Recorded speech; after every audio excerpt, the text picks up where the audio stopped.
Test, 1, 2.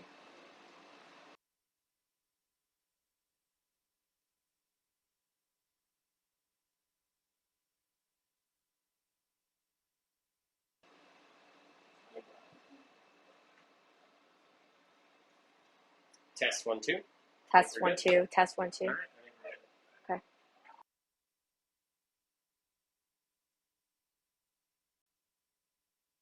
Let us know when we're on.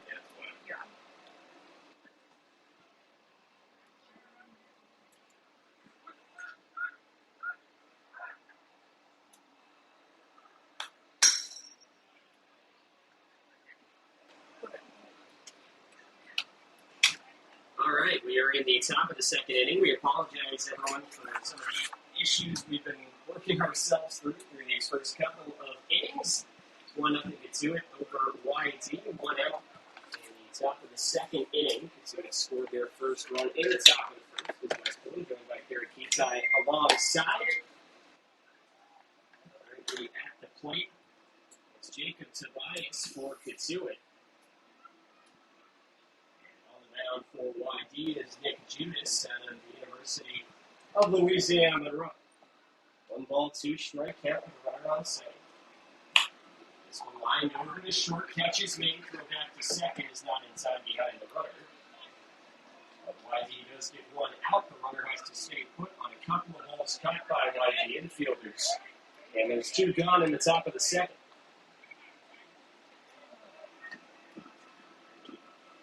He might be at the beginning of this thing. Brings up Jay Harry at second base.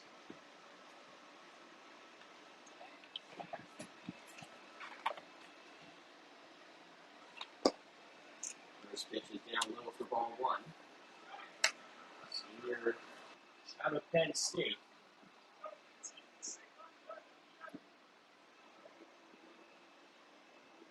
One ball, no strike count.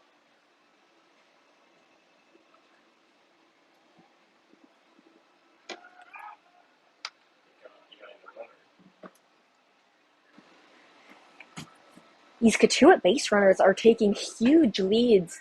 We've already seen 2 successful steals from first to second. Seems like until Will King proves them wrong, they're just going to run every time. King does have 1 caught stealing in this game. As the 1-0 drops down low for ball 2. That came on Brett Bateman, who was thrown out trying to swipe third. That was either the side in the top of the first inning.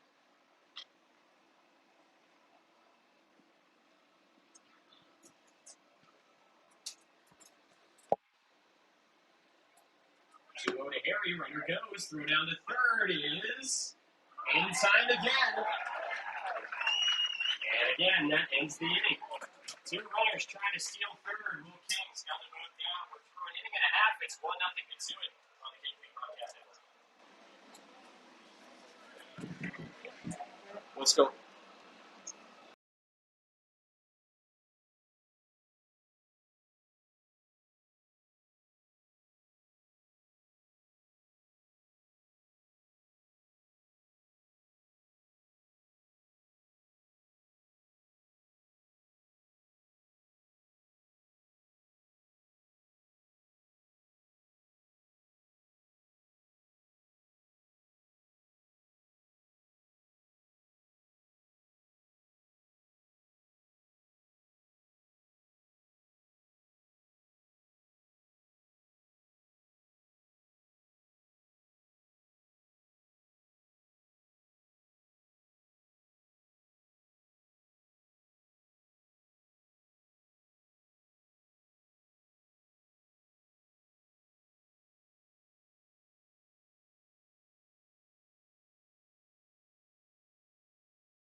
Bottom of the second inning here from Merrill Red Wilson Field with West Poley, Perri Kitei alongside. Jacob Christian at the plate for YD into the cleanup spot today and goes after the first pitch, taking a hack out to deep left field, backing up his green, and at the track he reaches up and makes the catch for out number one in the bottom of the second.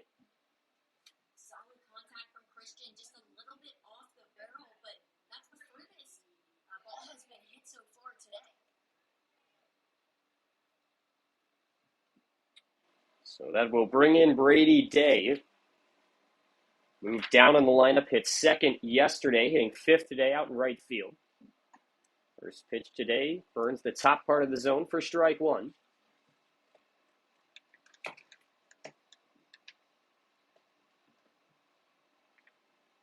And quickly, the 0-1 count becomes an 0-2 count.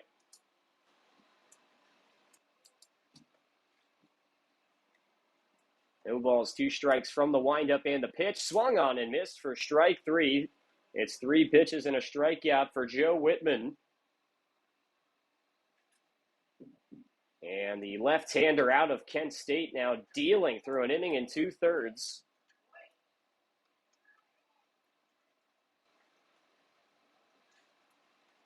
So that brings in Mitch Voigt. Feels like he's been ahead in every count. Bounces the first pitch in for ball one. Voigt had a really solid day at the plate yesterday with 2 hits, really bolstered the YD lineup. Ahead 2-0. Took YD all the way up until the 6th inning to get their first hit. Or beg your pardon, it was the 5th, and it was Mitch Voigt who got their first base knock. Swings through the 2-0 offering over the outside corner of the strike zone. From the wind, the 2-1 pitch hit off the end of the bat and nubbed foul. And it is 2-2. Most of these balls from Whitman are breaking low in the zone, making these YD hitters look silly. They've swung for pitches that end up almost in the dirt. Extended pause as Voigt steps out. Now he's back in, working from the back of the righty box. Into the windup goes Whitman. The pitch swung on and missed. Strike three. Raised the sights on Mitch Voigt, and he chased after it. And it's 3 up, 3 down once more for the Red Sox in the bottom of the second inning. We head to the third. It's 1-0. You're listening to YD Red Sox Baseball on the Cape League Broadcast Network.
innings of this game.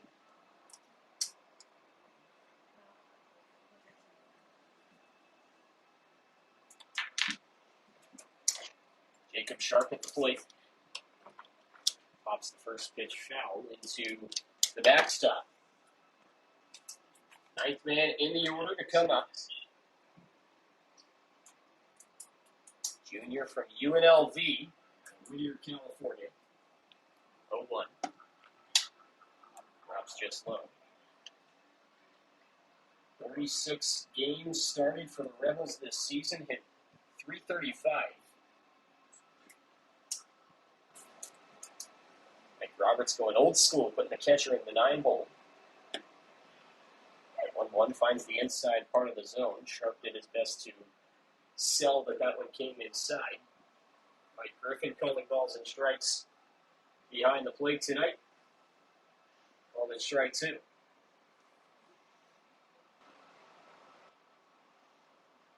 Just nodding less than 8. And doesn't get the chase on the 1-2 offer.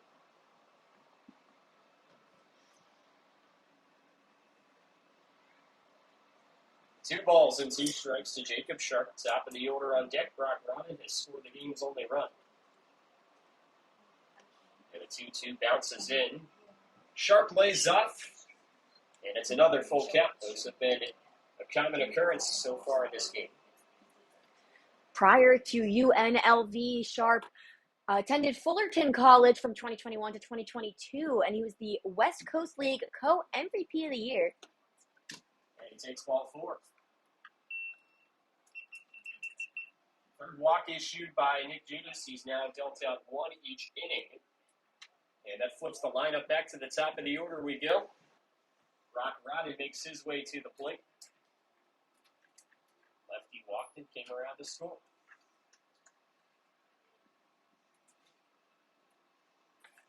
Wichita State shocker. Watches the first pitch breaking ball drop down low. Played 2 seasons of JUCO at Seminole State College before transferring over to play for the Shockers at Wichita State, the American Athletic Conference. Snap throw to first does not generate an inning.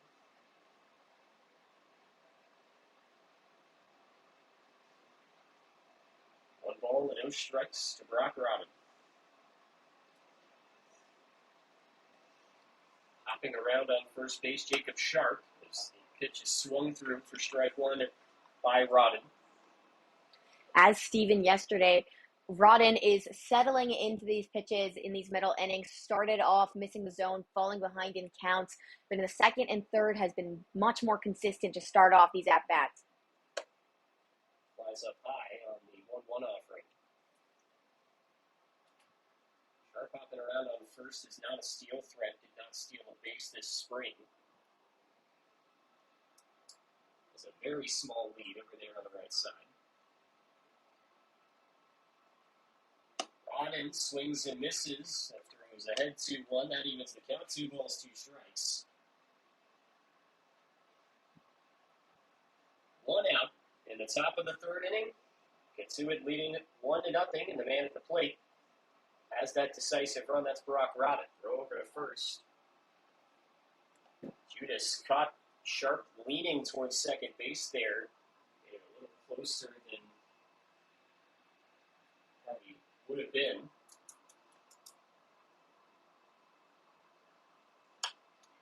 Lifted up on the 2-2 towards the line, giving chase is Christian diving, and he made the catch in foul territory. Christian, a long run in for him, but he makes the play. Another tall player out there in the outfield. His lane certainly helping with the run over there. Yesterday, he was playing first base, and he was a first baseman for the most part this season, so interesting choice from Coach Pickler to see him out in left field today.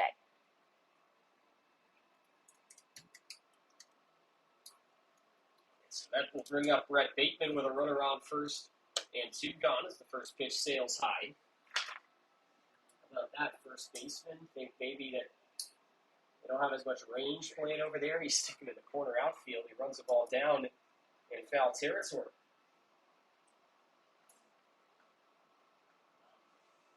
Throw over towards first base. Jacob Christian out there in left for YD, Division II National Player of the Year, not for nothing.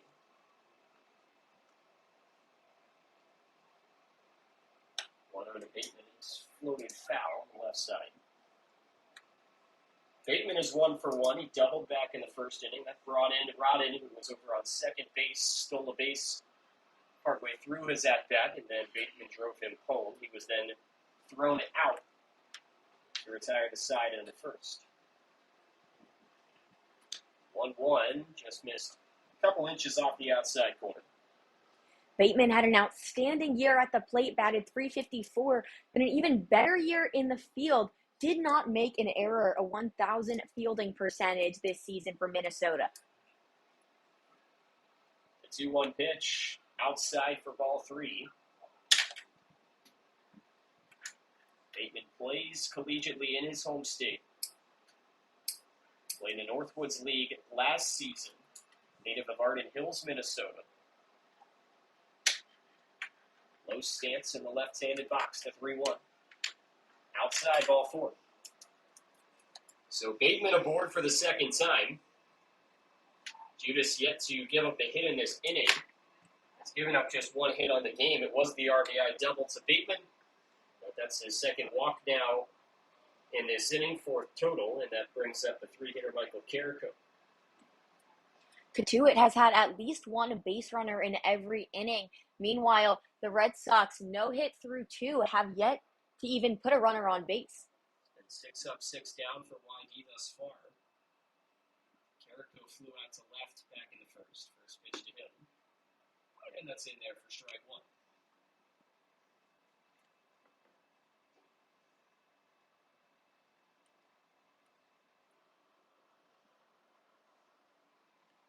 That injury that Carrico had took him out for just over 2 months. He got to play 21 games this spring. 0-1, looped out into left field, but right at the left field for Jacob Christian. That's an easier catch than the one he had to make a moment ago. And that retires the side in the top of the third. 2 walks issued by Nick Judas, but no problem for YT. They shut out Cotuit in the top of the third, and we head to the home half. 1-0 Kettleers. You're listening to YD Red Sox baseball on the Cape League broadcast.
Back for the top of the 4th here at Red Wilson Field.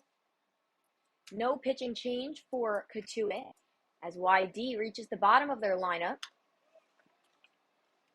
It's Will King, the catcher, who had the clutch 2 RBI single yesterday in the Red Sox valiant attempt at a comeback. Certainly capable of hitting the ball very, very hard. Swings and a miss, quickly down 0-2 in the count. Coach Pickler said that he's never seen someone swing the bat harder than Will King taking batting practice. Holds off for ball one upstairs. These YD batters have been offering at the low misses, not as much the high misses. King chops it up towards third, and it gets through.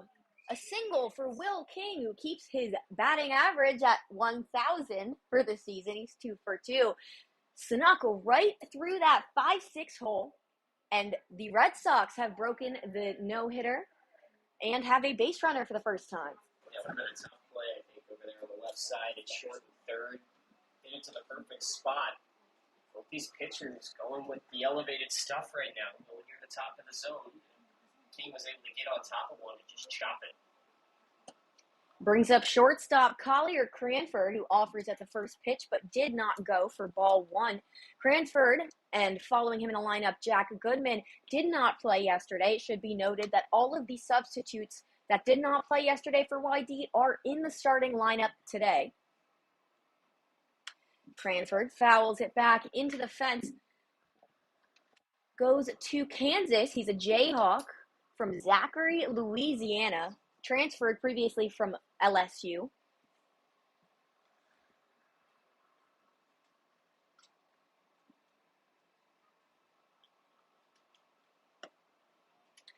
And watches strike two down the pipe. King, not much of a lead at first. Not a huge threat on the base paths. Cranford just finished up his redshirt junior year. Fouls away what would have been strike three, kind of staying alive in the at-bat. Just brought his bat around to offer at it, keep himself alive. Counts 1-2, no outs for the Red Sox here in the top of the fourth.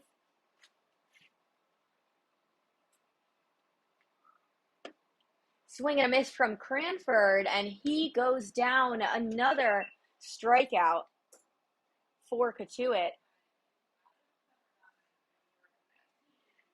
So YD finally threw their lineup for the first time as Jack Goodman, the 9-hitter, comes up to bat out of Pepperdine University, playing second base today.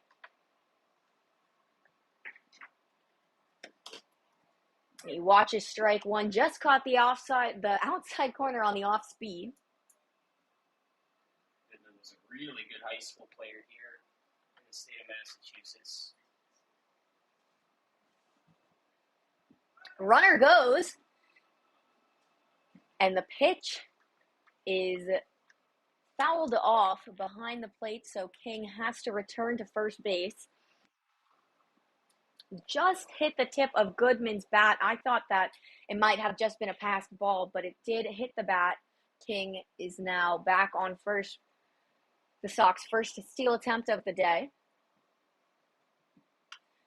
Goodman fouls it towards the right side. Out of play. Counts 0-2. Whitman ahead in the count early, as he has done all day so far. Short lead from King. Whitman winds, deals. Goodman breaks his bat up towards second. A slow roller. Almost beat out the throw. That could have been a base hit if the bat didn't break into a million pieces. Unfortunately, that's what happens with these wood bats. These players are just getting used to it. When they offer at those inside pitches near the knob, very high chance those bats are going to break if there's a lot of power on that swing. But King does advance, so the Red Sox have a runner in scoring position.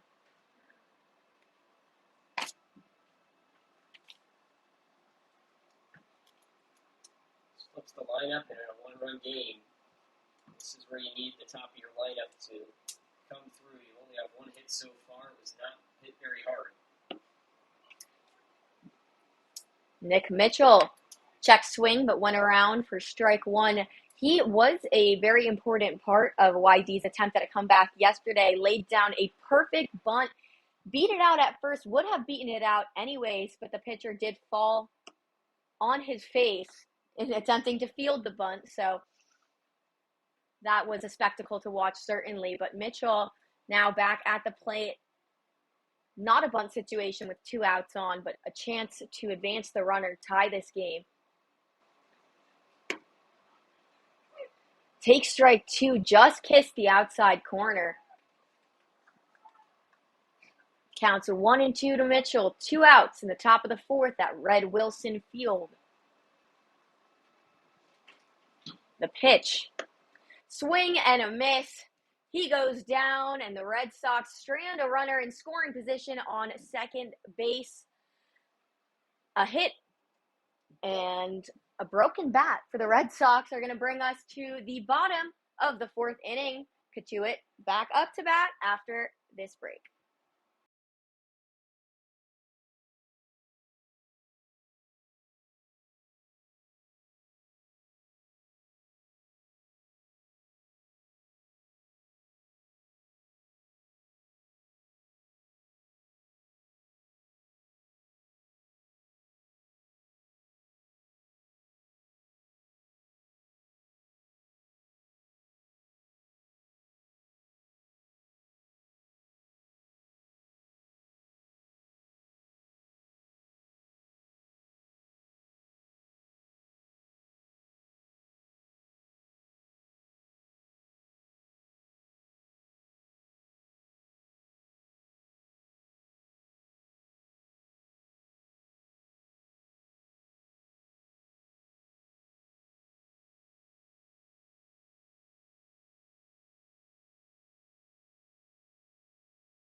Now it's the top of the 4th. Excuse my error with all the technical difficulties we're working through. I lost track of my innings, but it is the top of the 4th. And Judas back on the mound, facing down a Rodney Green Jr. for his 2nd time at the plate. Green batting in the cleanup spot. Takes ball 2 way outside from Judas.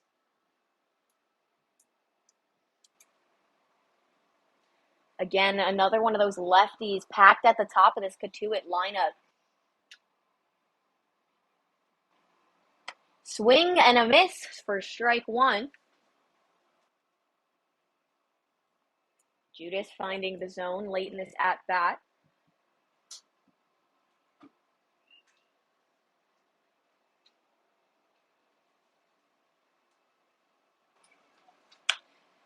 Green flies it up towards left field, out of play, but there's a catch made by Jacob Christian, sliding instead of diving this time, but the showmanship is there all the same.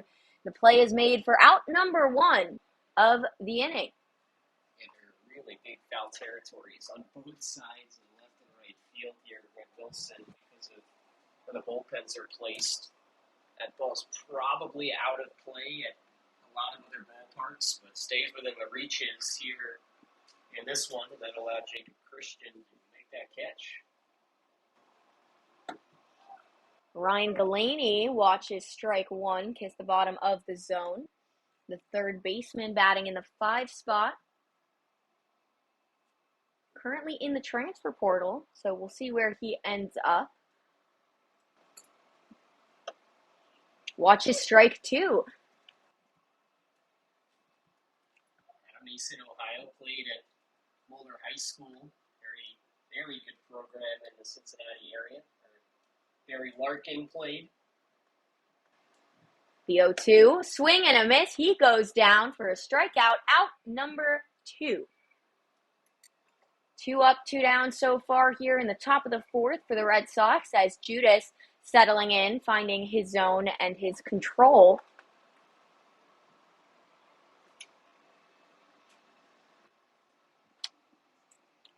So Keaton Anthony out of Iowa, up for his second time around. He's a two-way player.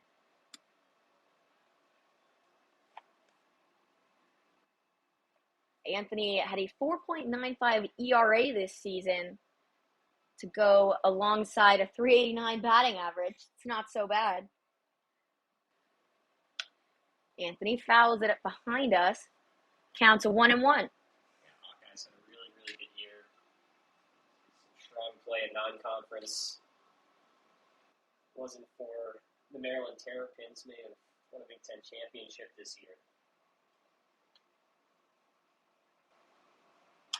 Anthony chops it up towards third, collected by Vieira, who makes the play at first to end the side.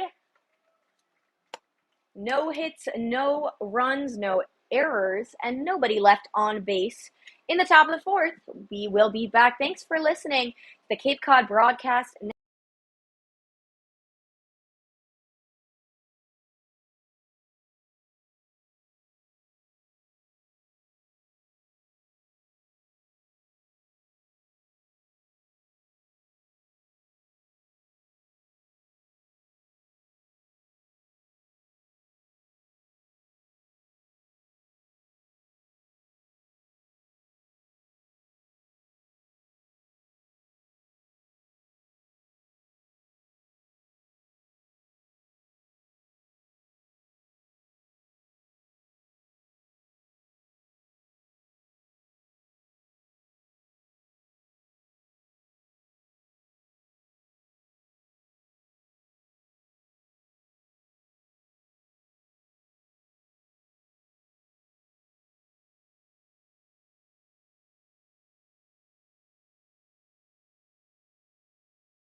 Back for the bottom of the 4th, YD.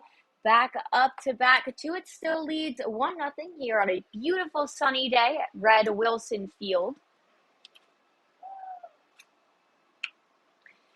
And a piece of it goes up towards first.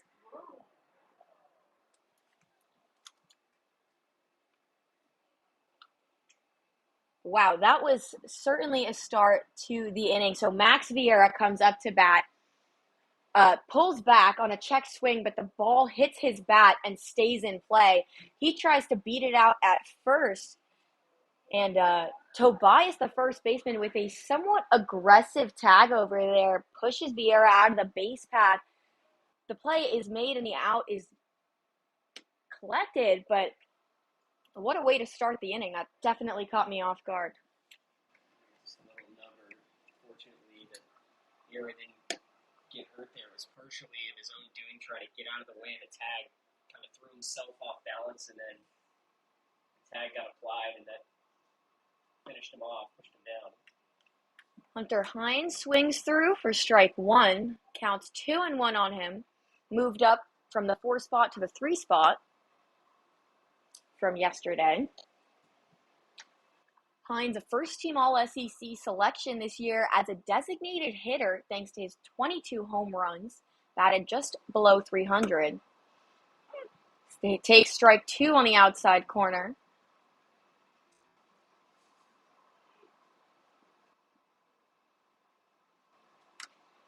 Hines swings through on the off-speed, fouls it back into the fence. Full count.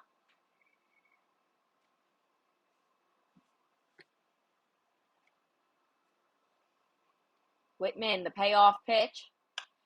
Hines lines it up towards third, and a jumping catch is made by Galaney in the corner. Out number 2. Hines just didn't get enough power on it. It was slightly under the barrel. Good placement, but an even better play from Galaney in the hot corner. There's been a lot of those, just some liners, pop-ups over the left side of the infield. It's been active on both sides. Jacob Christian, the hero left fielder of the day so far, back up for his second time around. 6'5", as he watches strike one down the middle, counts 1-1 with 2 outs.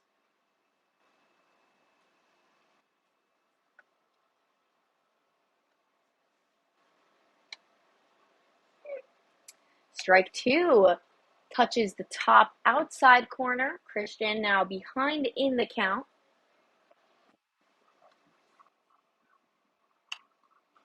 Fouls it back to stay alive. Christian was a D2 first-team All-American this season, batted .408. 28 home runs to go alongside that.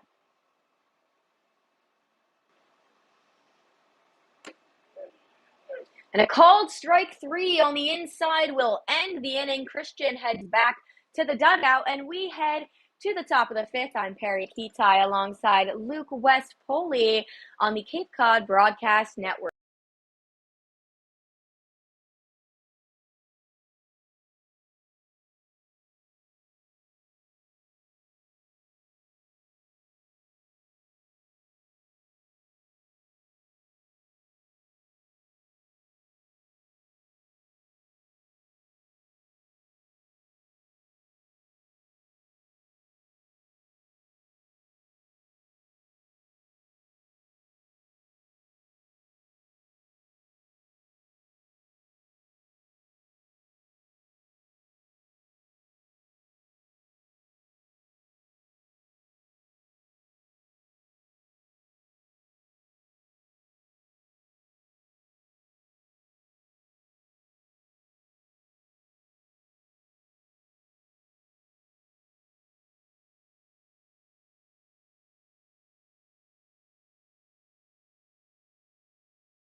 Yeah, really.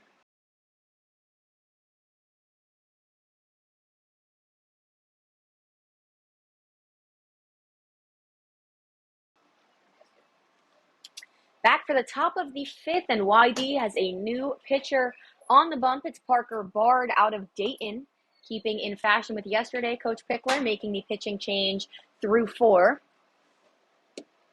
And Bard throws a first pitch strike. A lot of sideways movement on that pitch. Looked really good out of his hand. Same pitch, same place, strike number 2.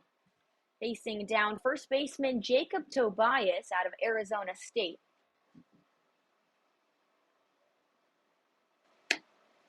This time missed outside for ball number 1. Tobias did not bite.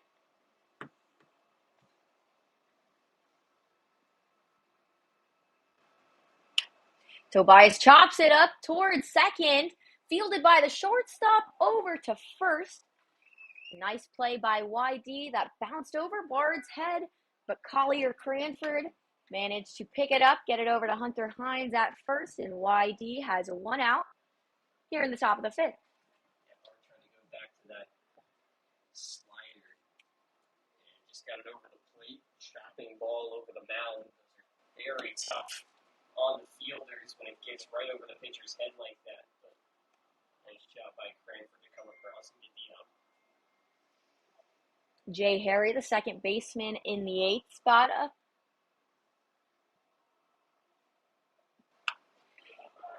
Grounder up towards first. Hines is there easily. Tosses it to Parker Bard for out number 2. Again, nice teamwork and communication from the Red Sox, who struggled with that slightly yesterday. A collision in the outfield was one of the 3 errors yesterday. So communication, definitely something stressed today. Looking good so far. Bard hoping to go 1-2-3 in the inning as he faces catcher Jacob Sharp. Fouls back the first pitch.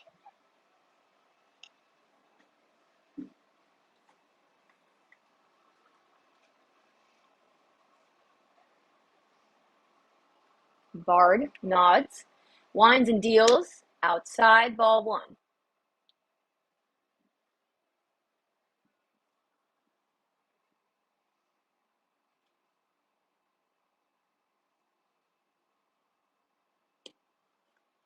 Missed in the same place, ball 2, counts 2-1 on Sharp, the native of Whittier, California.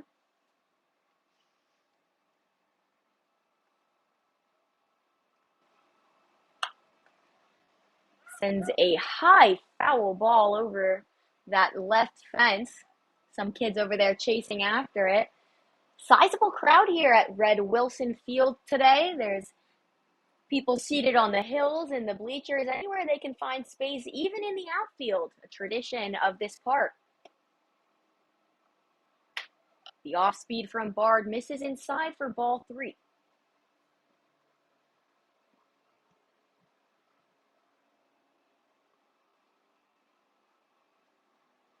The 3-1. Hits him on the back. So Bard, who started ahead in the count, ends up nailing Jacob Sharp, which will turn over the lineup. Hit him square on the spine. Yeah, it's a tough break for Bard. Now you extend the inning, flips the lineup over. Very minor adversity here, but maybe a little bit of adversity having to get back to the top of the order here, having the inning extended when we seem to be rolling for the first couple of hitters. Bard very close to hitting Rodden. Missed inside on him, now facing a lefty.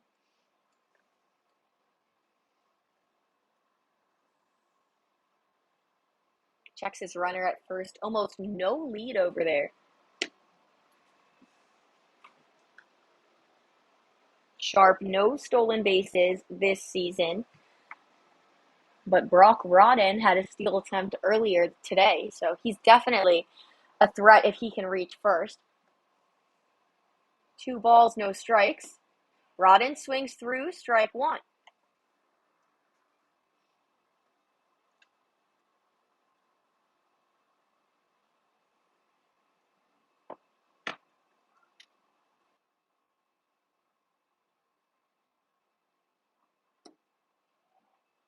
Rodden falling over, swinging in the right-hand batter's box. That's called for strike 2. Lost his footing there in the sand. The umpires will have a quick meeting to replace the ball for Bard. The umpire might have lost his glasses, lost a visor. Something flew out there towards the pitcher's mound, some sort of lens kind of picked up. 2 balls, 2 strikes, 2 outs. Pitch on the way. Missed just outside. Third time we've seen him go to that slider. The off speed definitely being used a lot here early from Bard. Checks his runner at first.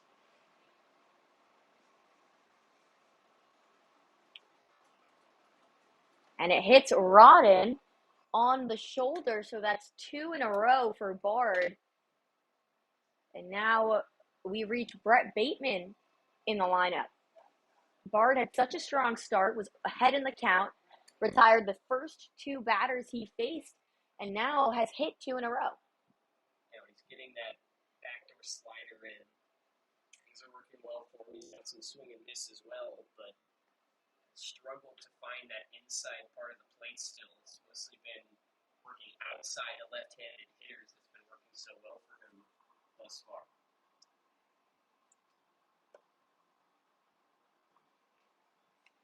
Ball one to Bateman.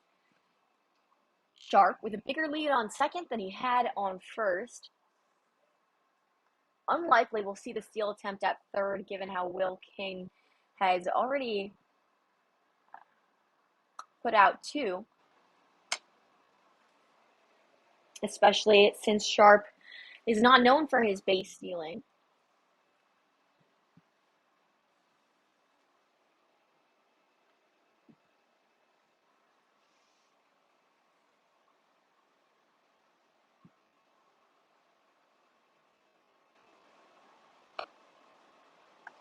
Bard puts a strike on the outside.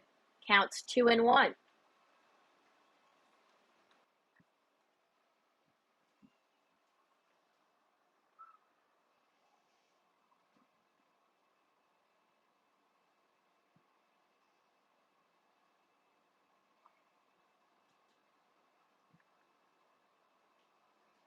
The 2-1. Outside, ball three.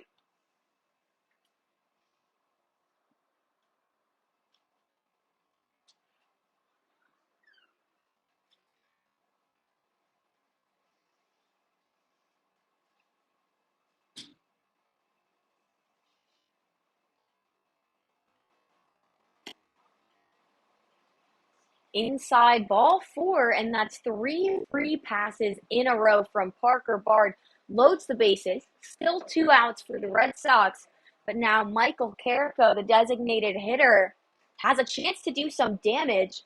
There are no runs scored since the top of the first inning when Cotuit plated one, thanks to some stolen bases and a hit. And this is the first time the bases have been loaded today for either team. A high fly ball out towards right, heading to the wall, and it's out of here. A grand slam for designated hitter Michael Carrico. We said he could do some damage. He did maximum damage, and the Kettleers lead 5-0.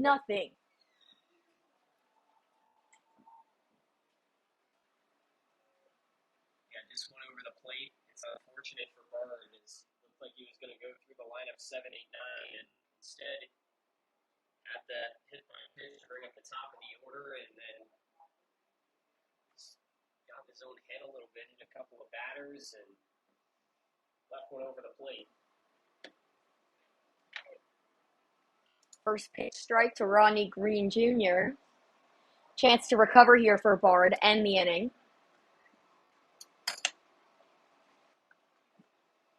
Counts 1-1.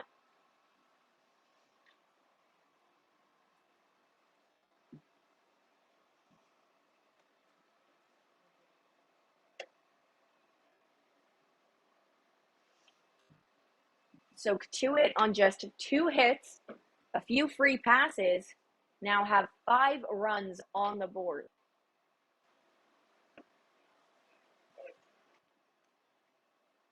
The count evens at 2 for Bard.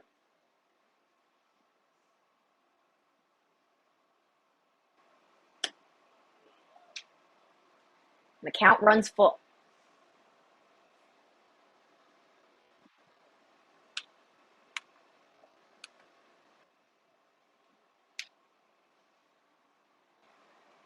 Green, swing and a miss from him, will retire the side, but the damage has been done. The Kettleers lead 5-0. We head to the bottom of the 5th on the Cape Cod Broadcast Network.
Spoke too soon.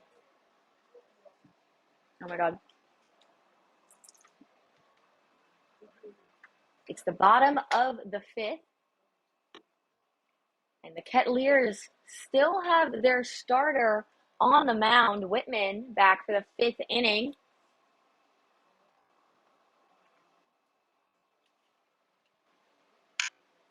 Red Sox chop it up the middle. Whitman, a leaping grab. And he retires. Brady Day tried to bounce it over his head, but Whitman was there. Day could not run that out. Whitman's height certainly helping him out there. Brings up Mitch Voigt, the YD designated hitter. He got their rally going yesterday. I want to try to do the same thing here today. It was the fifth inning yesterday when YD collected their first hit. Voigt went around on a check swing for strike one.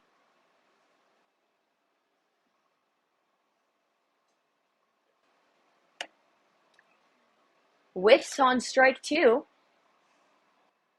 Counts 1-2 with one out.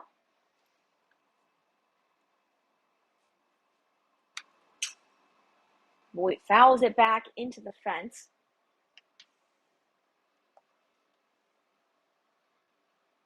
Whitman with a very quality start today.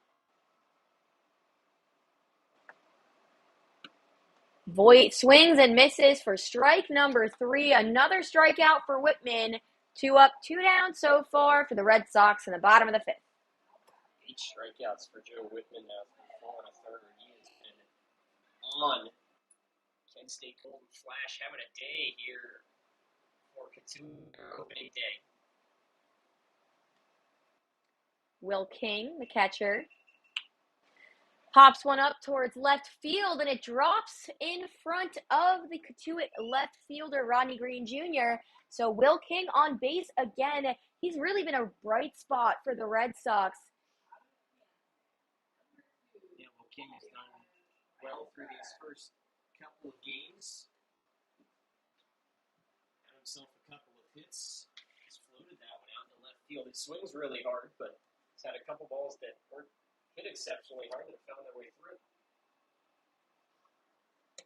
The shortstop, Collier Cranford, trying to start a 2-out rally. King did attempt to steal last time he was on first.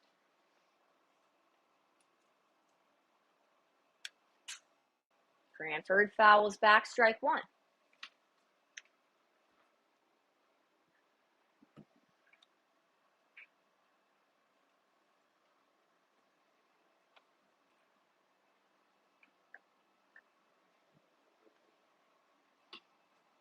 The 1-1. Just got a piece of it, but that's strike number two.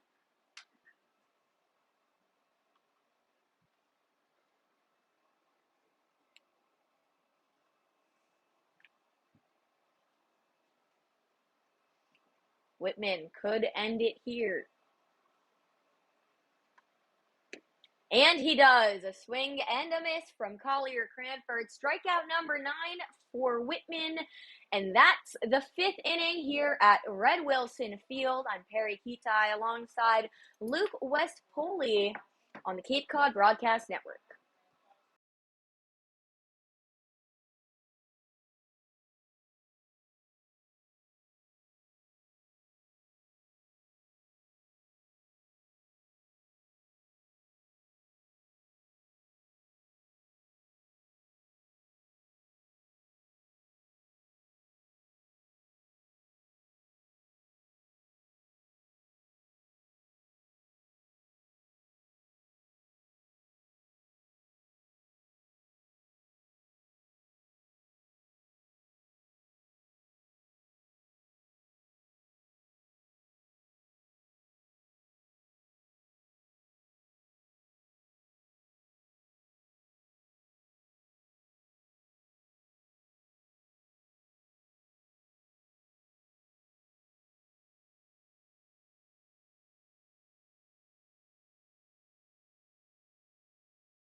Who's coming up to bat? 16. Brian Poley.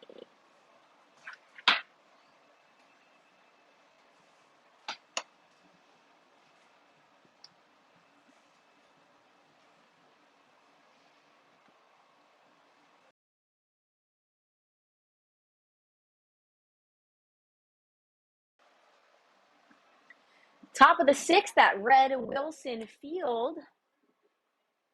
The Cotuit Kettleers in the middle of their lineup, coming off a 4-run inning in the fifth. Parker Bard back on the bump.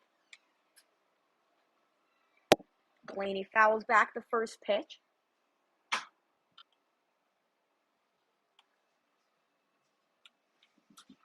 Bard gave Cotuit 3 free passes in a row, and it resulted in a grand slam. But he's trying to redeem himself now. Starts off with 2 strikes in a row, and Blaney down the count early.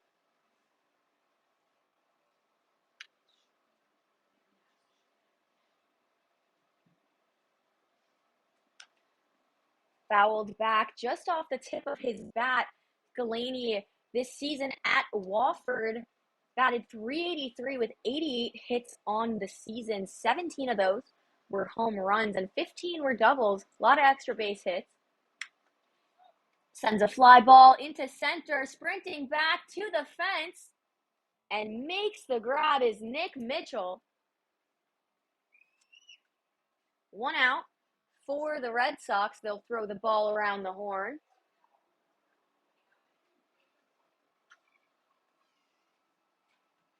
Mitchell was playing in on that, but his speed allowed him to get there. He got the early jump on the ball. He knew it was heading deep, made the catch right before the fence.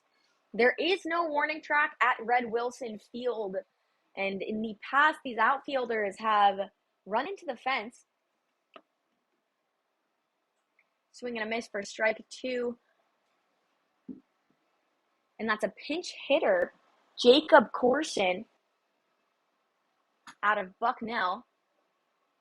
And he's hit on the knee. Another free pass, third batter hit from Bard.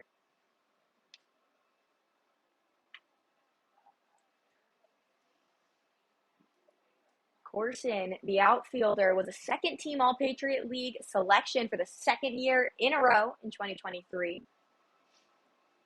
Making his first appearance of the year just now. Takes his trot down to first. Brings up Jacob Tobias, the first baseman. Popped up into the shallow infield. And making the play on it is Max Vieira. It was in foul territory. No chance to advance from the runner at first. So 2 outs for the Red Sox. It's odd that Bard has been able to just kind of flip back and forth. He has hit a few batters, has walked a batter, but hasn't been that he's just been all wild. He's found the zone. He's gotten outs as well. It's kind of fluctuated back and forth throughout the night. Kickoff attempt at first. Runner is safe.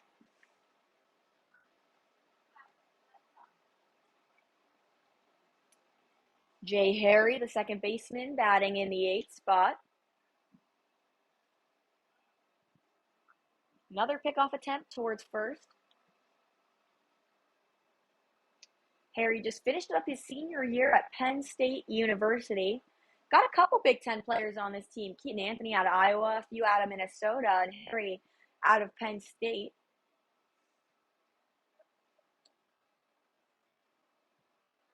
Takes a ball in the dirt.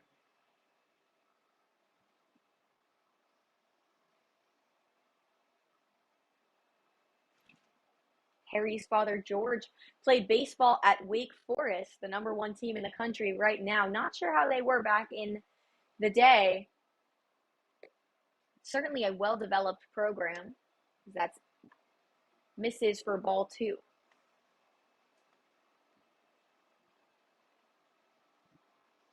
A runner on first. The Kettleers lead 5-0, 2 outs.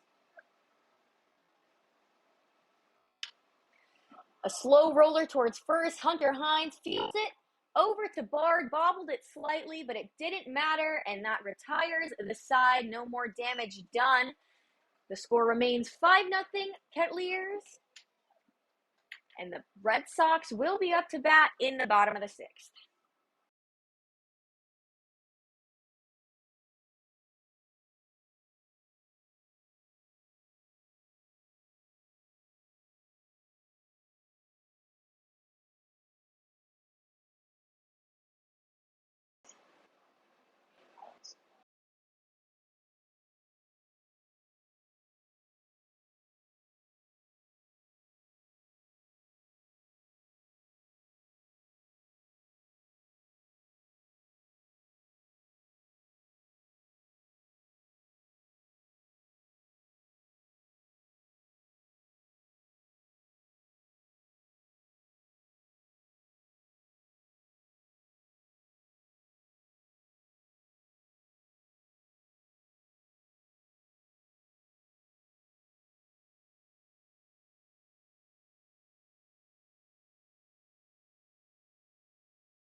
New pitcher on the mound finally in the bottom of the sixth. It's Cole Mathis making his first appearance for the Kettleers this season. The 6'1" right-hander out of the College of Charleston.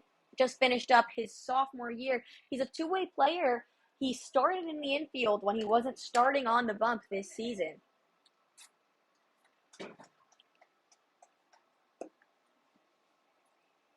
Fires a first.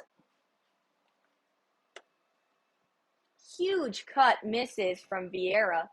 Counts 1-1.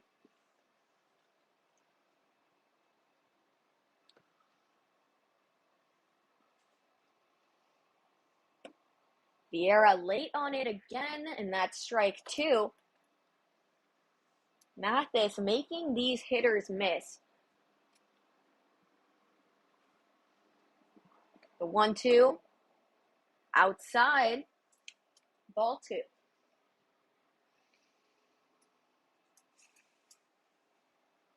Vieira, the All Big East first team selection this season. Bounces one up towards third base, fielded again, and his foot was off the bag, but the tag was put on at first by Jacob Tobias, and that'll end the inning. We head to the top of the 7th on the Cape Cod Broadcast Network.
Top of the seventh inning here from Red Wilson Field. Parker Bard back to it for YD. Pitches a couple of balls upstairs to the leadoff man, Jacob Sharp, for Cotuit.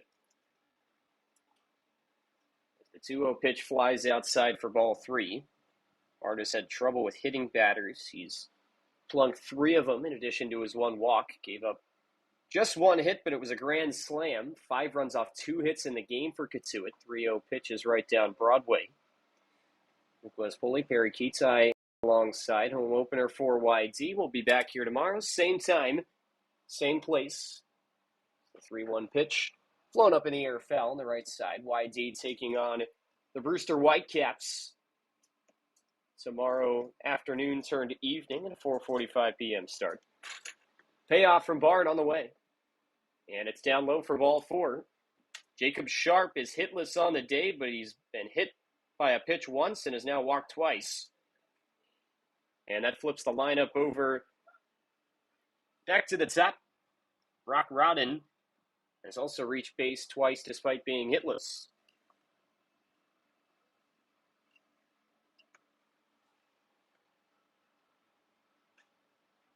Rodden takes at the shoulders for ball 1. Flew out to left field in the 3rd inning. That was bookended by 2 free passes, both of which he came around to score on.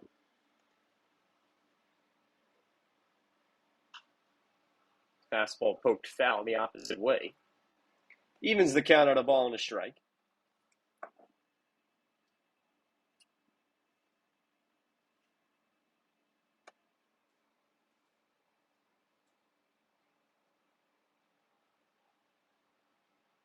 Righty on lefty. 1-1 bunt is squared. It's pulled back as the pitch sinks low. It's the first bunt square we've seen from either team today. Both of these teams known for small ball. 2 balls, 1 strike. And the pitch flies up high. That's the specialty here in Cotuit for field manager Mike Roberts. One of the most experienced managers in the entire Cape League. Managed the Kets since the early 2000s. Ball 4 on Rodden, and that puts runners on first and second. Another free pass from Bard. I'm surprised we haven't seen a pitching change yet. I know these YD field managers are trying to get the most out of these arms, refrain from going to the bullpen every inning, but with the amount of free passes Bard is giving away right now, it would be tough not to. Brings in the 2-hitter Brett Bateman. First pitch bounces in, scooped out of the dirt by Will King. Bard was trying to backdoor that slider, which has been a pretty successful pitch when he has located it properly. First and second with nobody out in a 5-0 game in the top of the 7th inning. YD does have a man out working in their bullpen. 1-0 pitch, bunt is squared. It's put down, a decent one. Bard's got to have to go quickly, throws over to first, and it's in time to get the out. Both runners move up 90 feet. And that puts 2 in scoring position with 1 away for Michael Carrico. Say he's been swinging a hot bat, put 2 in the outfield that were caught to begin the game. Then he hit a grand slam in the 5th that broke this game open for Cotuit. Bateman doing his job well, taking away the double play opportunity. 1 out, but runners on 2nd and 3rd for a guy who just hit a grand slam. Seems like a pretty ideal situation to me. YD going to bring the infield into the edge of the grass. First pitch is a backdoor slider called strike 1.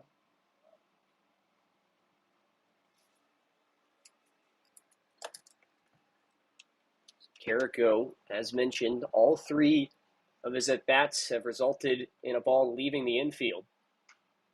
This time he pops up the 0-1, foul territory, tracing back Vieira over into the outfield, reaches up, makes the catch, runners bluff. Vieira eats it, and nobody advances as both guys retreat. 2 gone in the 7th. That ball left the infield, but maybe not where he wanted it to go. YD has made a few catches in foul territory today. The Kettleers have not had the same chances, but I've been doing fine regardless.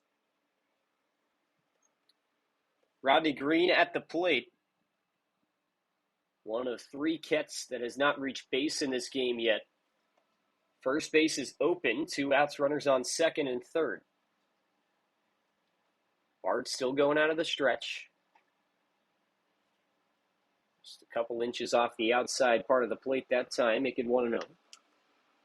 And working out there for YD in the bullpen is a right-handed pitcher. Looks like might be Connor O'Hara out there.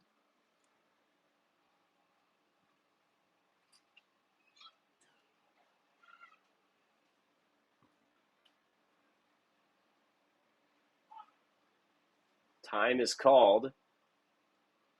And it looks like we've seen our first pitch clock violation. It's going to be called on Parker Bard.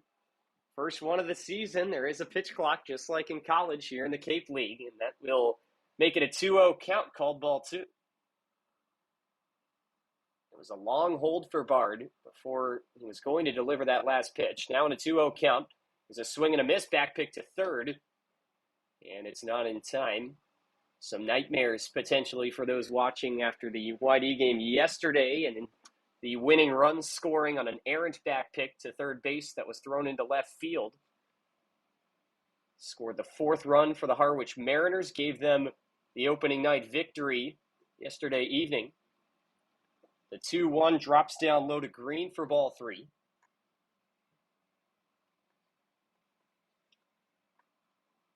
With 2 out in the 7th. Parker Bard trying to get through his 3rd inning of work.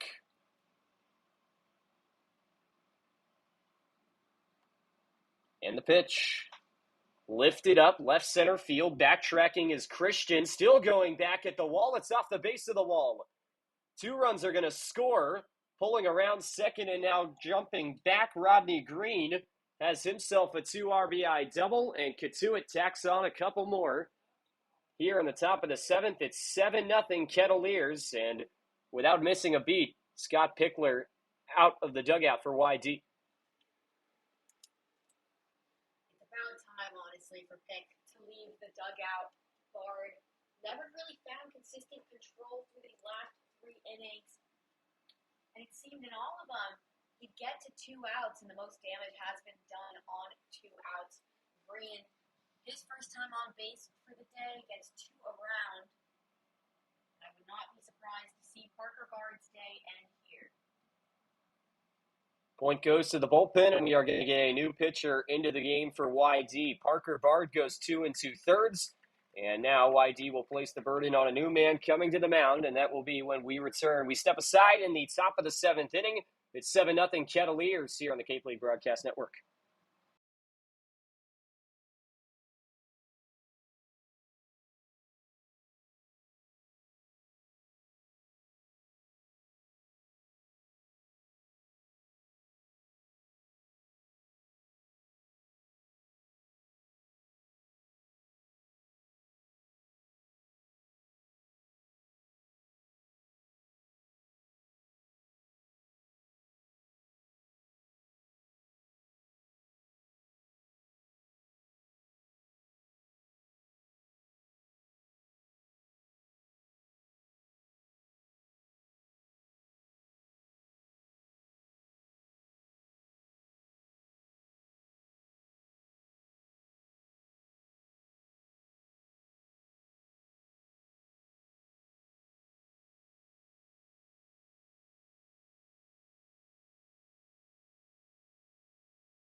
Connor O'Hara takes the ball for YD, the righty out of Florida Gulf Coast, senior Ponte Vedra Beach, Florida, in a 7-0 game.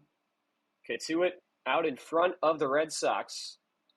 Parker Bard goes 2 2/3 and exits, responsible for that runner on second base. The batter is Ryan Galaney. First pitch outside for ball 1. To Galaney, who's 0 for 2 with a walk. Made it to second base before being caught trying to steal third.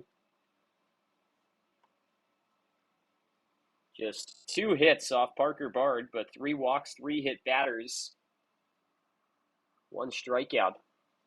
This one bounces in, coming back out to the pitcher's mound. O'Hara is actually the one who recovers it to make it a 2-0 count. O'Hara To just Galaney. finished up his redshirt sophomore year at Florida Gulf Coast University. Davie, Florida native. Used to the weather down here.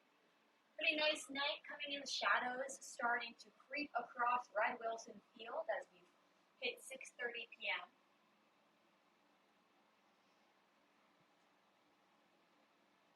From the first base side of the rubber, the 2-0 pitch. Hit well, out to left field, looking to be under it. Christian camped in the gap, makes the catch, and that retires the side. In the top of the 7th inning, Cotuit tacks on 2 more off the 2 RBI double from Rodney Green Jr. And as we get to stretch time, it's Cotuit 7, YD nothing. We head to the home half of inning number 7. You're watching YD Red Sox baseball on the Cape League Broadcast Network.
Bottom of the 7th inning here from Red Wilson. Luke West, Poley, Perri, Kitei alongside. It's a 7-0 game. And the first pitch dealt in by Cole Mathis is ball 1 on Hunter Hines. Hines still hitless in this game. Was also hitless yesterday. Looking for that first knock here in the Cape League. 1-0 pitch. Popped up and foul behind home plate. Hines getting to play first base here today. Coaching staff told us that he was going to get some time at first after spending the entirety of this season at Mississippi State at DH. Wraps this one right side, takes a high hop, tied up on Tobias, but he's able to flip to the covering Mathis in time for out number 1. Hines has yet to have a ball leave the infield in the last 2 days. There is a big transition from metal bats to wood bats that takes some getting used to, especially for those power hitters. That could be one of the reasons why his production is lacking. So Jacob Christian looking to get his first hit of the game. Takes on ball 1. Beautiful night here in South Yarmouth. Full slate of games here in the Cape League tonight.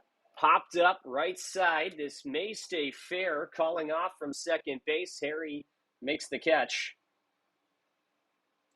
And that is out number 2.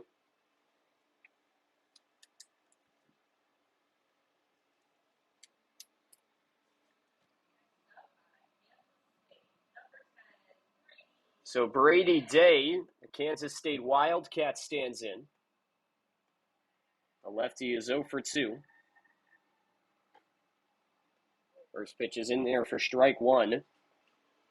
Cotuit pitching right now is just 2 batters over the minimum. 1 outside, 1 ball and 1 strike. Both of the hits to break that up have come from Will King. No one else in the YD lineup has reached base yet. 1-1. Flared foul on the left side that ends up on the grassy hill, and it's 1-2. King has been a bright spot. It's a YD offense that struggled through the early part of the game yesterday, going late, but the lead looked nothing like this at 7 runs. 1-2 misses outside. That evens the count up.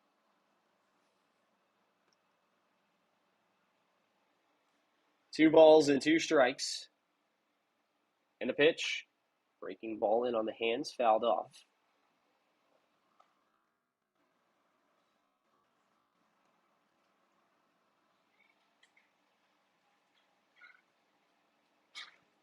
From the wind, a 2-2 pitch in the dirt, and the count runs full with 2 outs. Despite some full counts for YD, no walk yet by Cotuit pitching. 3-2, swung on and missed, strike 3. Kettleers continue their dominance on the mound, and once again, it's 3 up, 3 down for YD. In the bottom of the 7th inning, we head to the penultimate inning in the 8th. It's Cotuit 7, YD 0 on the Cape League Broadcast Network.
Top of the 8th inning for Red Wilson, Luke West, Poley, Perri, Kitei alongside.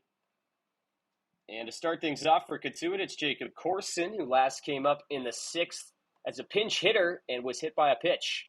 This is his first time seeing Connor O'Hara, who is on the mound for YD, right-hander from Florida Gulf Coast.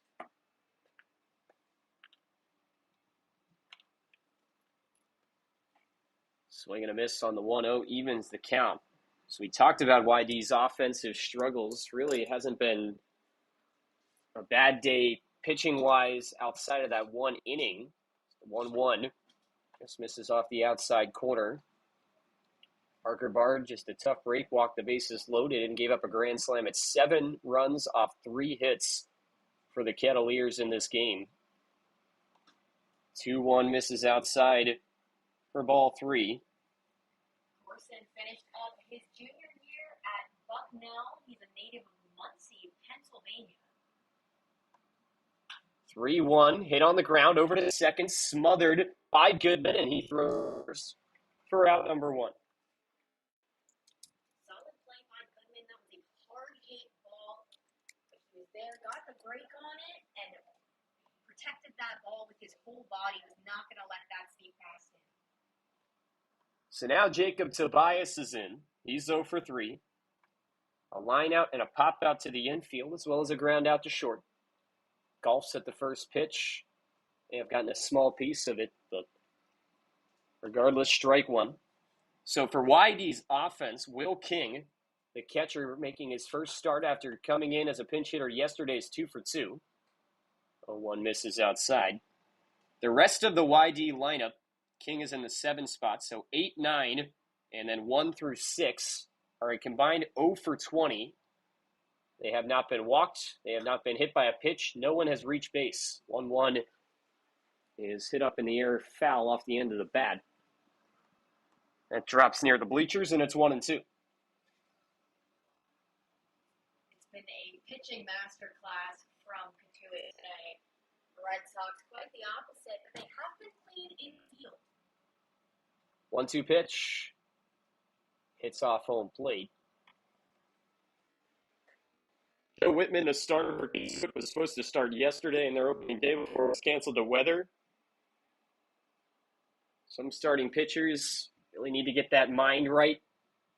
Throwing a monkey wrench into their head like that as the 2-2 swung on and missed. It'll require a throw down to first or not. They're going to say that King got it cleanly. But some guys might be thrown off a little bit when you're supposed to start one day and then it gets pushed back one day. I don't think Whitman was thrown off at all. He went 5 innings of 2-hit shutout baseball, did not walk anyone, and struck out 9 hitters for YD, left-hander out of Kent State. Set to have a big season here on Kate. Jay Harry at the plate for Cotuit takes ball 1. Perri was on the Brooks Wallace Award midseason watch list. That's for most outstanding shortstop in the nation. 1-0, Nubber over to short, charging a long way in. Cranford had to go underneath his glove. Long round around first base from Harry. Thought about 2 where there was no one covering, but he'll just take the safe bet and go back to.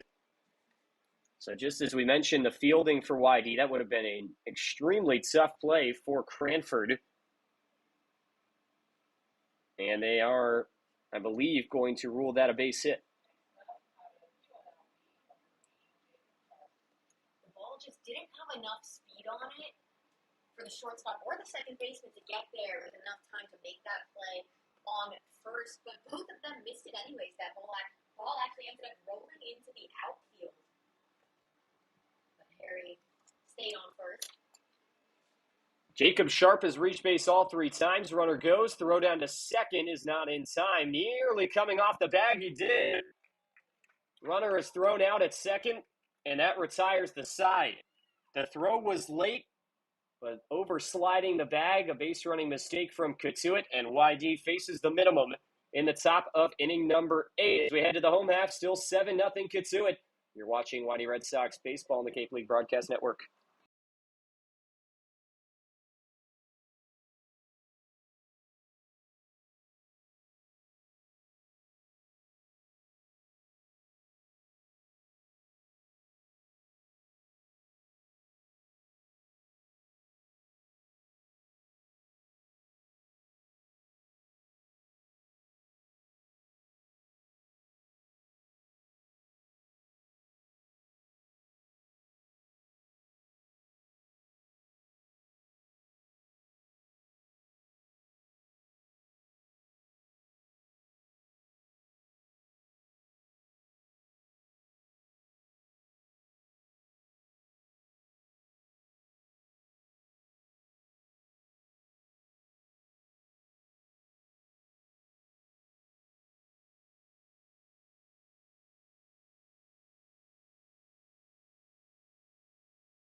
Mitch Voigt leads off for YD in the bottom of the 8th inning.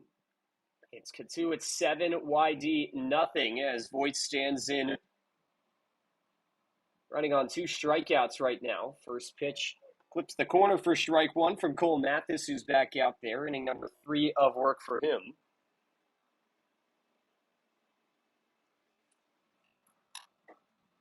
And the next pitch falls down low for ball 1. 1 ball, 1 strike. Looks like you got a pinch hitter on deck. It's going to be Nathan Archer. 1-1. Twisted foul over to the third base side.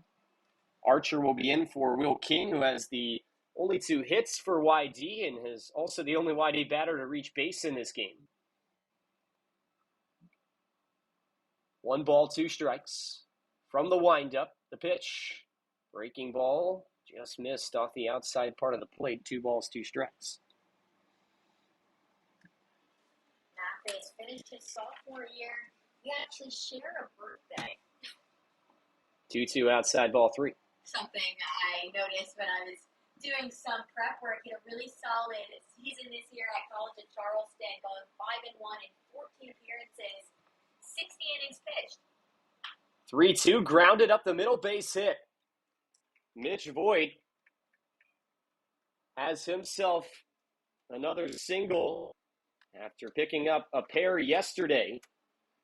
And he's now the first YD batter not named Will King to reach base. And speaking of, there's a pinch hitter as Archer strides up to the plate, and he will pinch hit in Will King's spot. Nathan Archer, who occupied the leadoff spot yesterday, a 2-for-5 performance from him with a pair of base hits.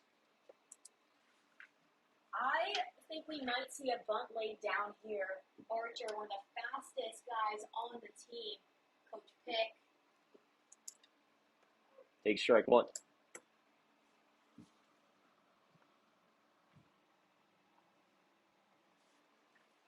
Archer, the outfielder. Second team all-conference selection in the MAC. 0-1 pitch. Swung on and missed. A bit of a sword that time from him for strike 2. Saw MAC pitcher on the other side, although the two did not face each other, Whitman and Nathan Archer.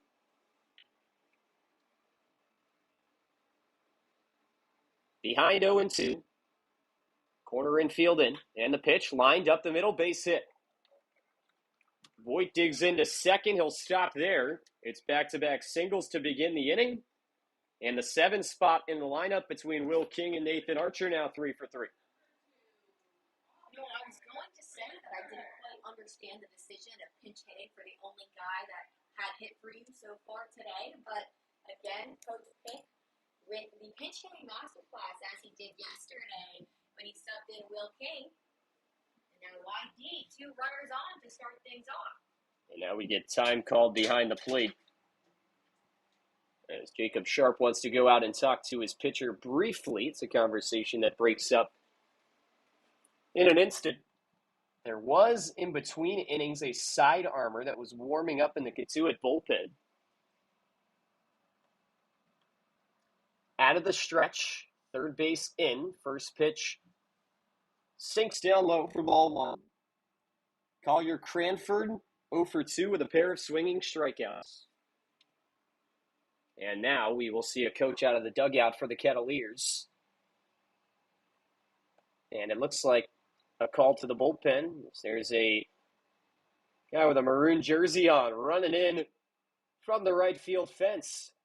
So it looks like we're going to get a change here for Cotuit, as a right-hander will come in to take the mound in the bottom of the 8th. Still nobody out, and the Red Sox threatening to score their first run. Still very comfortable, this lead for Cotuit, as it stands at 7-0 YD, trying to make this something of a game when we come back in the bottom of the 8th. It's 7-0 Kettleers on the Cape Cod League Broadcast Network.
Cam Schulke gets the ball for Cotuit in a 7-0 game with the Kettleers out in front.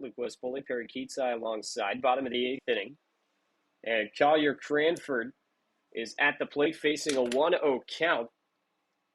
Cole Mathis is not able to finish off the inning or record an out. First pitch from the sidewinder flies outside for ball 1. Not much room for mistakes. The Kettleers trying to play things safe. Change out the pitcher at the first sign of distress. The 2-0. And that finds the outside half of the plate for strike 1. Schulke has bounced around a little bit in his college career. Currently at the College of Central Florida. He's previously at Northwood University and now is committed next year to play at Mississippi State.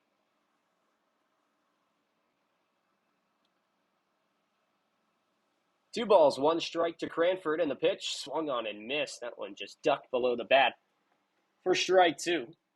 Cranford trying to avoid the sombrero, going down on strikes for the 3rd time.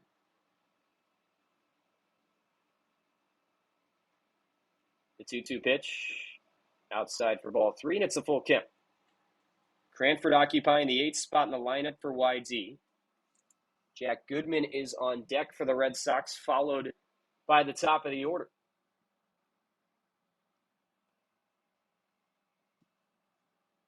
The payoff, ball 4. Nothing to swing at that time for Collier Cranford. And the Kets have walked the bases loaded here in the 8th. The first time the Red Sox have loaded the bases today, they've had very few base runners as a whole, but a chance to cut into the Kettleers lead. Bases loaded, nobody out for an 0-for-2 Goodman. He takes the first pitch that he sees.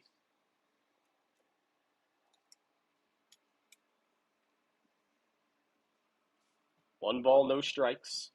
And the pitch. That slides in there for strike 1.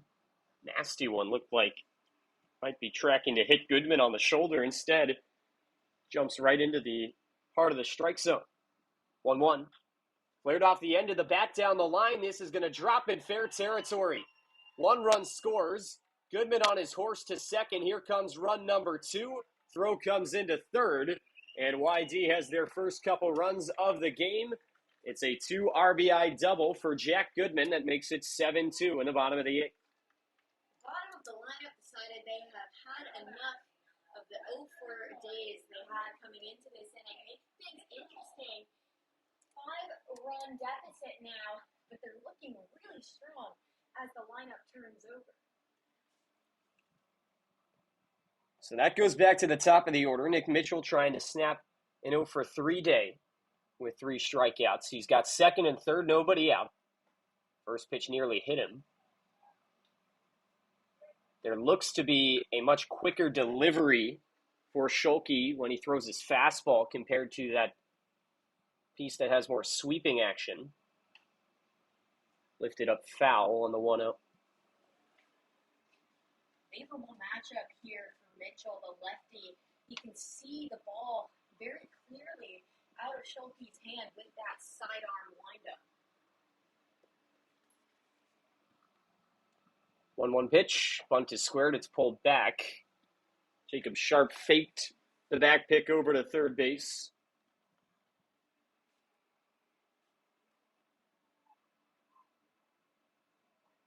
Nick Mitchell, a guy who can hit for contact with the best of them. Again, squares to bunt, but pulls back and takes another.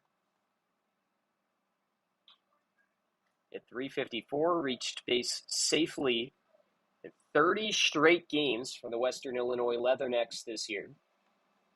Ahead in the count, 3-1, goes swinging. One hops over to second. That's past the effort there from Council. 1 run scores. Hopping off of first base with no one covering. It's an RBI single for Nick Mitchell as he's got his first hit. Station to station as the runners move up. Goodman is held at 3rd. And now we're going to see another coach out of the dugout as this has become a game here for YD. They've made it 7-3. And the tying run is on deck with still nobody out in the bottom of the 8th. For Mitchell, after 2 square to bunt attempts, rips the cover off the ball. Second baseman had a chance on it, but I just don't think he knew it was coming. He wasn't expecting that hit. It was also a very, very hard hit ball, so counsel no play on it. And Mitchell an RBI single. There's another side armor warming up in the Cotuit bullpen. For now, this is Cam Schulke's game, as he has to face off against the 2-man in the YD order, Max Vieira. The third baseman out of Seton Hall has runners on the corners with nobody out, as his team has clawed 3 runs closer already in this inning. Snap throw to first, nearly got away. YD still trailing by 4. They are now out hitting Cotuit 5-4. First pitch falls down and in for ball 1. Big issue for the Red Sox has been the walks and the hit batters. 3 passes have been virtually non-existent on the Cotuit side in terms of their pitching. 1-0, flared off the end of the bat. This is going to slow roll its way into the outfield for a base hit. Cotuit had their middle infield pinched, and Max Vieira makes them pay on the shift. Hit that ball very slowly along the ground, but there was nobody occupying the normal second base spot on the right side of the infield. Another run comes in to score, and now the tying run is at the plate, and it's the man swinging the big bat, the power threat Hunter Hines, still looking for his first hit, and he's going to face a new pitcher as coach is out of the dugout for the Kettleers. An RBI base hit for Max Vieira, and it's going to be another right-hander coming in for the Kets. We got a game here at Red Wilson. Bottom of the 8th, 7-4 is our score. And you're watching YD Red Sox baseball on the Cape League Broadcast Network.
Seven to 4 our score. This was a 7-0 ball game coming into this inning, and now with nobody out, Noah Ruin gets the ball for Cotuit, the Kansas State baseball commit.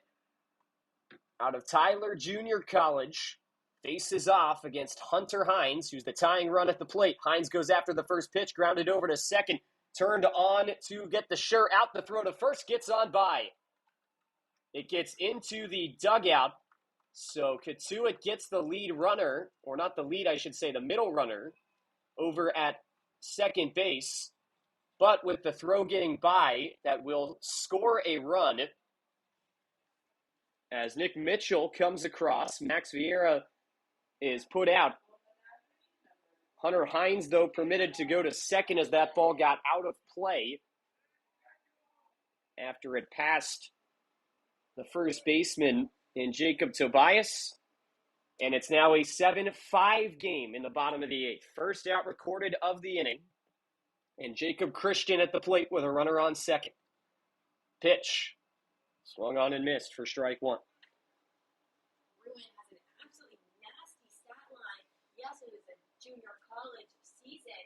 ERA under 1. Batting average against 111.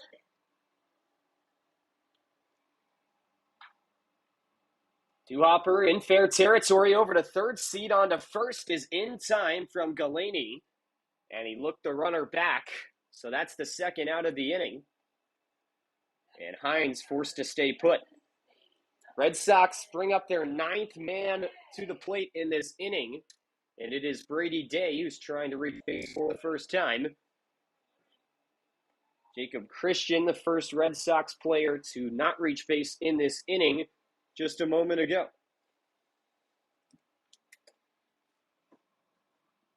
Day takes one right down the heart of the plate for strike one.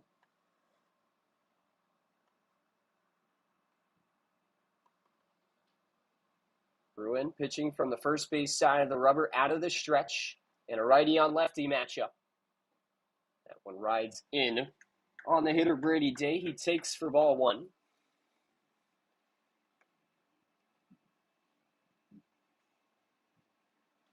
These guys' future teammates, Day and Ruin at Kansas State. Day already there. Ruin committed to go there next year. That one pushed foul just up the third base line.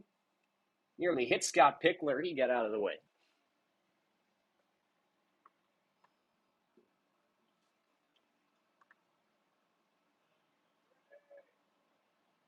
Day, a local kid out of New Hampshire. Trying to come through with a big hit, drive in that runner in scoring position. The 1-2. This one line left side. That's a fair ball. All the way into the corner. Hines rounding third. The relay is going to go over to second and sliding in safely. Brady Day extends it into a two-bagger and brings in the sixth run of the game for YD. The tying run is in scoring position in the bottom of the eighth. Day poked it foul just out of play, and then on the very next ball, almost an identical hit, but managed to keep it fair. Bounce fair, rolled out of foul territory. But Day might have taken a little collision with the bag out there, being looked at by a trainer. Looks to be favoring something on the right arm. Slid in very aggressively to that second base bag, needed to. And now Scott Pickler's going to come out from his post at third base. Day has taken the pads off and is conversing with the training staff. It's also like he might have been checking his face for blood.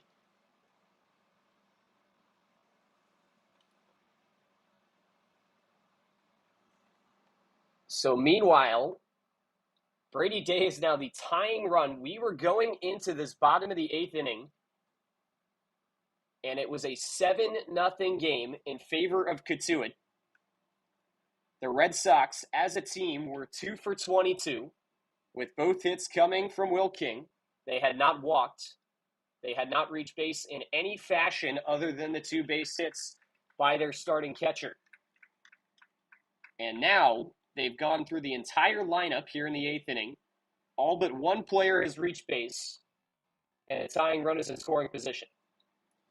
Mitch Voigt started this whole thing. He's coming back to the plate now. He's 1 for 3 with a base hit that came in this inning. What a run it's been for the Red Sox. They did not want to get shut out during their home opener, and they've made this one exciting for the fans that showed up today. First pitch to Voigt is tapped foul up the left side. And this confidence really builds off each other. The hits keep adding up and adding up. They're going back to the dugout, sharing the information, what they see from these pitchers. And they're feeling confident. They're attacking early in the count. 0-1, and that clips the outside corner. Sliding offering from Ruin. Just barely touches the edge of the strike zone. Really tough one to hit. Voigt takes strike 2. The 0-2 pitch. Swung on and missed. Strike 3. And so the Red Sox strand a man in scoring position, and the tie game potentially will have to wait until the bottom of the 9th. We head to the final inning of regulation play. The 9th is on the way. Did you believe you were going to have this kind of game? It's 7-6 as we head to the 9th. You're watching YD Red Sox baseball on the Cape League Broadcast Network.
Nine 1-2 coming up for the Cotuit Kettleers in the top of the 9th inning. It's 7-6.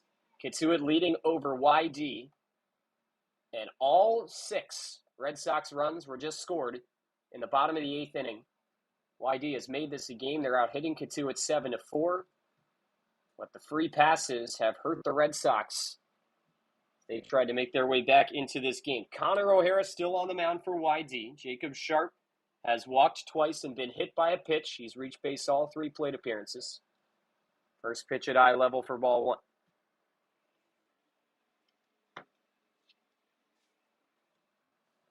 For Cotuit, a run in the top of the first inning. They've gone wire to wire, nearly relinquished the lead in the last inning. The 1-0 drops low for ball 2. But they were able to strand that tying run in scoring position for YD. 2-0. Right down the chute, strike 1.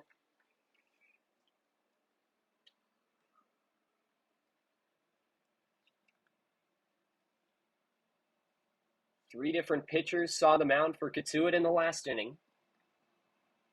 2-1 pitch. Bumped foul. Jacob Sharp is a tough player to strike out during the 2023 season. 8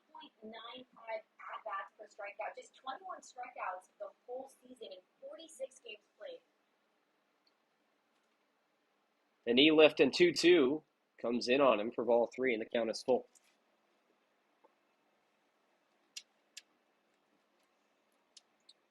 Full count to Sharp in the 9 spot. And pitch. Hit on the ground, foul. Over to the bleachers, scramble for it. And we'll do it again. One of those kids used his stomach to field that ball, took it right in the chest. Seemed excited about it, though.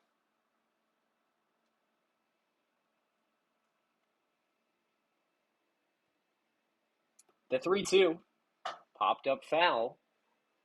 Hits off top of the backstop here at Red Wilson Field. And once again, we'll try another with the full count.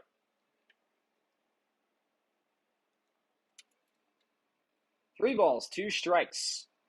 The pitch, lifted foul. Sharp battling in this at bat, really making O'Hara work for it.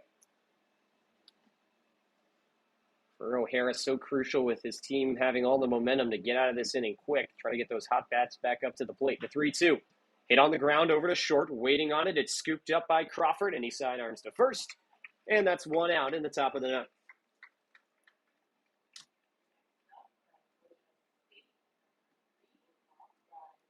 Hard hit ball up the middle, but Crawford was there, really took his time with it, displayed a lot of patience.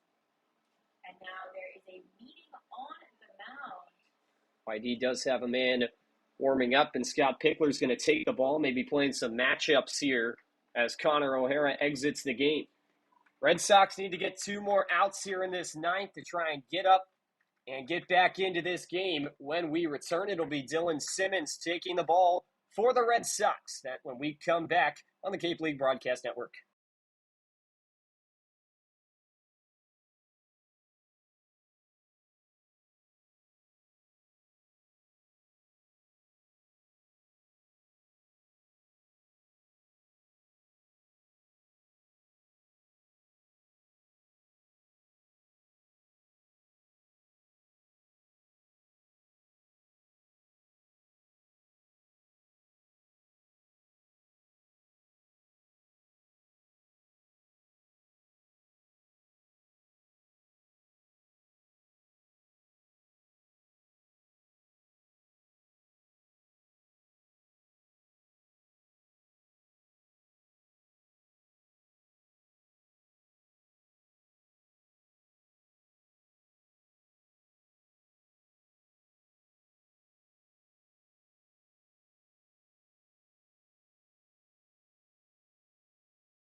Got a new pitcher coming into the game for YD as we are here in the 9th inning. And it is a 7-6 ball game with the Red Sox trailing. Batter at the plate is Brock Rodden, and the first pitch to him comes in for ball 1. Pitcher is Dylan Simmons for the Red Sox. 6'3", 240-pound right-hander from Tallahassee, Florida, plays collegiately for the Pitt Panthers. 1-0. Popped up in the air. This ball is actually getting pretty deep back to the wall, and it's out of here. Wow. A ball that carries all the way past the fence in center, and Brock Rodden able to just float one over the center field fence. Cotuit has themselves an insurance run as it's now 8-6 Kettleers. That ball was so deceiving off the bat. It popped up so high. To me, I thought it might drop in the shallow infield. Instead, carries all the way past the fence, deepest part of the field. So a sour start for Simmons, who now deals the first pitch in there for strike 1 to Brett Bateman. Simmons just 2 home runs allowed in 98 batters faced all season. Already already one allowed here. This one hits slowly over to the second baseman, Goodman, and he throws to first for the simple play and out number 2. Big home run there from Rodden. Really feels like it could maybe take the wind out of the Red Sox sails a little bit as they were building some momentum. For the Red Sox, hate to see a similar thing to what we saw yesterday, which was a valiant effort late, but just being too late in the game to come back. Michael Carrico takes strike 1. They certainly do know how to start a comeback with dramatic effect. Simmons draws the foul ball on the second pitch. No balls and 2 strikes to Carrico, who's 1 for 4 on the day with a home run. That one a little more no doubter-ish than the one we saw just moments ago from Brock Rodden. Nearly hit on the 0-2. Instead, he takes ball 1.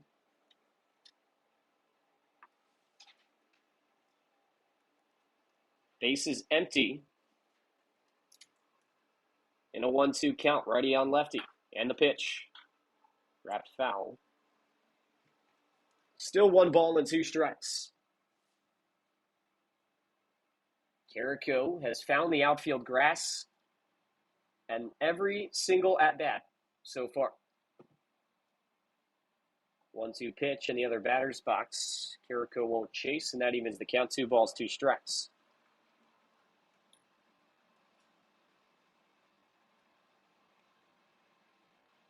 Set at the letters, the 2-2. Another grounder over to second. Goodman has it cleanly and throws to first. And that retires the side in the top of the 9th. 1 run off 1 hit. Nobody left for Cotuit. Brock Rodden blasts one over the center field wall. And it's 8-6 Kettleers. Maybe a last-minute comeback in the works for YD. We'll see when we come back. You're watching YD Red Sox baseball on the Cape League Broadcast Network.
Bottom of the 9th from Red Wilson. And for YD, coming up to the plate will be Nathan Archer, who's 1 for 1 after pinch hitting for the red-hot Will King.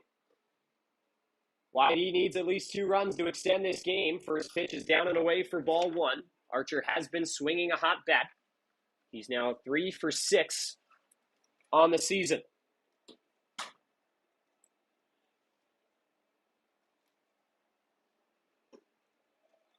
Two balls, no strikes. Behind Archer, Collier Cranford, who walked, Jack Goodman, who hit a double.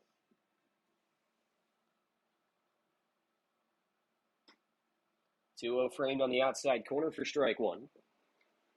Archer plays at Bowling Green, who finished up his sophomore year, the MAC, where Luke goes to school. We've seen a lot of MAC action today as a starting pitcher on Cotuit. Nearly hits him there on the 2-1. He gets out of the way, and it's 3 balls and a strike in full command. Nathan Archer trying to bring some of that action to the late innings here.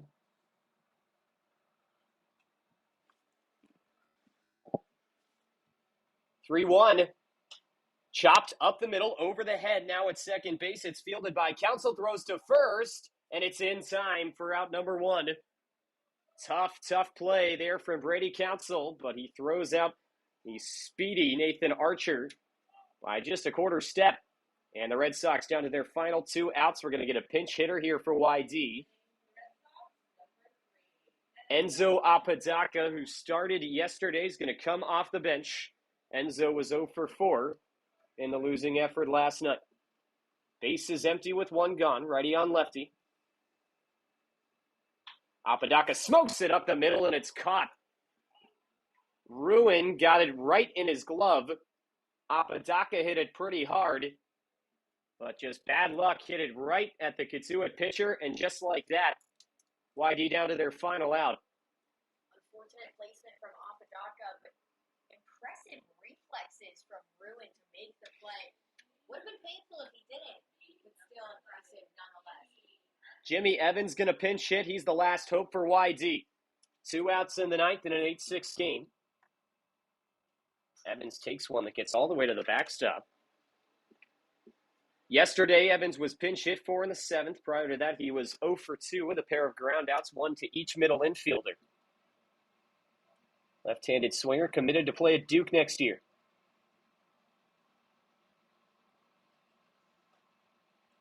Takes one, burning the outside corner for strike 1. Evans finished up an undergraduate career with the Tufts Jumbos Division III, but a Division III athletic powerhouse. The Jumbos have many national championships across different sports. Foul tip on the 1-1, and the Red Sox are down to their final strike. 1 ball and 2 strikes to Jimmy Evans. YD looking to avoid another valiant late comeback, falling just short. Pitch. Bouncer over to second, waiting back on it. Counsell throws to first. It's there in time, and the ball game is over. Cotuit jumps out to a 7-0 lead, and despite a 6-run 8th from YD, an insurance home run from Brock Rodden, and the Kettleers hold on in the 9th to win their first game of the season by an 8-6 score here on the road. YD drops to 0-2 on the season and drops their home opener. They'll be back at it tomorrow here at home at 4:45 against the Brewster Whitecaps. Perri, 2 very similar performances from YD, especially in terms of offense. Took them a long time to get things going in this game. Just too little too late at the very end. They strand the tying run in scoring position in the 8th, but can't really rely on big innings and late innings coming every single day. YD falls to 0-2 on the year. I also have to say, though, the pitching decisions from Coach Peck were very interesting because Parker Bard gave up a lot of free passes before he was pulled. And you see Cotuit, the second there were 2 base runners on YD, they immediately went to the bullpen. I think Coach Peck was trying to get the most out of his arms, but ultimately that might have been what cost them the game. So YD drops to 0-2 on the season, and they will be back here at Red Wilson Field. The nature of summer ball, you do it all again the next day. 4:45 start tomorrow evening. Perri and I will have the call right here on the Cape League Broadcast Network. We'd like to thank you so much for tuning in today, and we will see you tomorrow. Final score in this one, Cotuit wins it 8-6 is your final. For Anna Tedeschi, our producer, and Perri Kitei, our entire crew at the YD Red Sox. Thanks for tuning in. We hope to see you tomorrow when YD takes on the